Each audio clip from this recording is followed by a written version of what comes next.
আগামী কয়েকদিন বাংলাদেশের বিভিন্ন স্থানে মাঝারি থেকে ভারী বৃষ্টিপাতের পূর্বাভাস দিয়েছে আবহাওয়া অধিদপ্তর।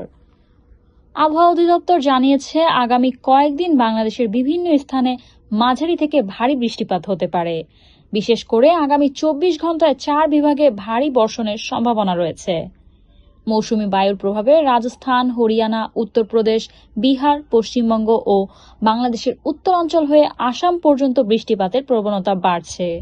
মৌসুমী বায়ু বাংলাদেশের ওপর সক্রিয় রয়েছে, যা উত্তর বঙ্গোপসাগর পর্যন্ত বিস্তৃত।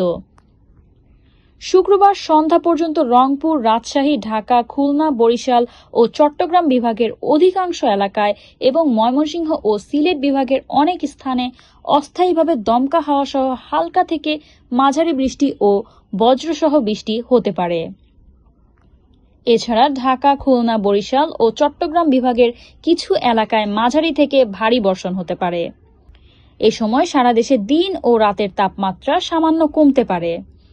পরের 2 দিনে দেশের বিভিন্ন বিভাগে বৃষ্টিপাত অব্যাহত থাকলেও তাপমাত্রা কিছুটা বাড়ার সম্ভাবনা রয়েছে। আবহাওয়া দপ্তর আরও জানিয়েছে, পুরো সপ্তাহ জুড়ে বৃষ্টিপাতের প্রবণতা বাড়তে থাকবে। প্রিয় দর্শক, এই ছিল সর্বশেষ সংবাদ। পরবর্তী সংবাদ পেতে ক্লিক নিউজ 24 এর সাথেই থাকুন। ধন্যবাদ।